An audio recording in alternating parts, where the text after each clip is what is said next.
This is Joss Whedon. Yes, I know that. 6 Degrees of Joss. So all Joss Whedon projects, all the projects of the people who worked with Joss Whedon. So all projects. Basically. Got it. That's our way. Yeah. Clever. But he's the nucleus. Okay. So. What can you tell us without getting killed by the Yeah. Where I don't know. What do you want to know? Where did Castiel pop off to at the end of the season? He was there in Purgatory, and then he was by himself. I can't tell you that. But I can tell you that he left.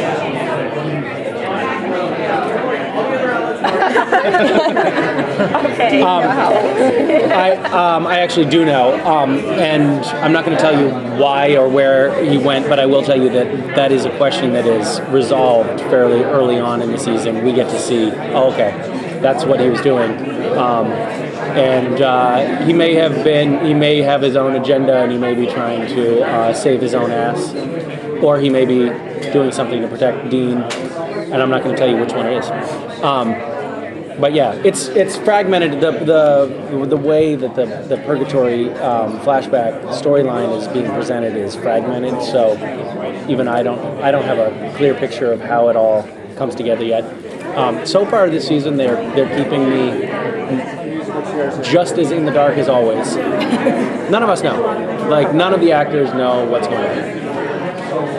And I think that we've all, not to keep rambling, I think we've all given up on really trying to find out because it's just not, it's this sort of it's like the NSA or something at Supernatural, and it's not because they're trying to prevent leaks from coming out. I think that it's a constantly evolving story, and they're not really quite positive where things are going, and so they just don't talk about it until the script is, almost done.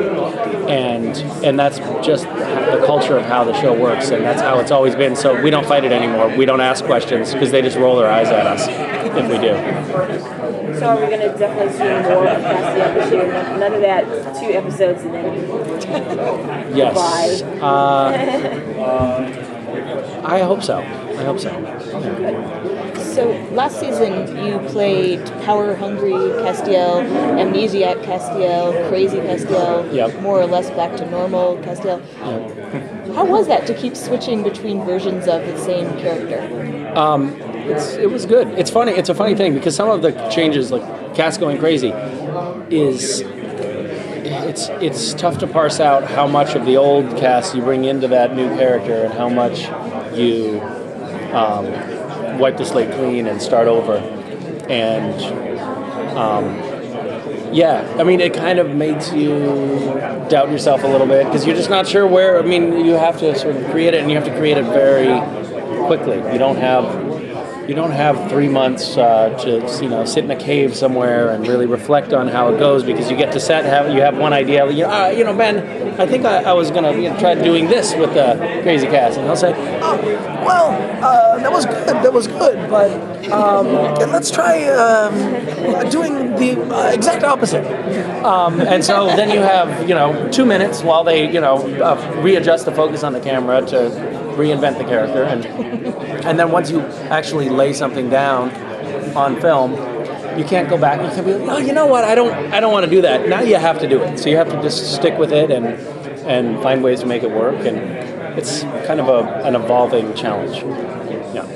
So far you've only filmed the Jensen episode that he directed? I was not in that episode. And in that episode that's the first episode being shot, which is the 3rd episode to air, and I'm not in that episode, and it's still filming. So you haven't filmed anything? No. They only started last week. This is your first script, though? Yes. Can you tell us which episode we'll see? Before they take you away, I want to find out how is everything going with your charity grant? It's going great. Congratulations. Thank you. We have raised a shitload of money, and we were able to expand. We started with a 7,000 square foot plan. This architect in San Francisco donated drawings to build it, and we had a 7,000 square foot plan. We were able to redesign it when we realized we were raising enough money to actually build the square footage that they need, which is closer to 12,000 square feet. So we did a second story. And this amazing engineer who was an engineer for the New York Metropolitan Transit Authority, he actually built, he oversaw the construction of subway stations. He's retired now, but he is a Haitian expat and is overseeing the construction of this project.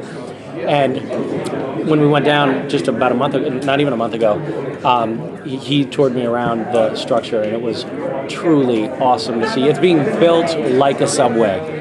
He actually said because he said I would never be able to live with myself if there was another earthquake and something fell on these kids. So I have built it to withstand a 9.0 earthquake with a semi tractor trailer parked on the roof at the same time. That's great. So it really actually is, and he's doing it for $19 a square foot. Which, if you know anything about construction, I went over to a friend's house recently, and they were bragging that they had managed to complete this remodel for only $350 a square foot. So getting a lot of bang for the buck, and really, I was very, very pleased with the project. Although,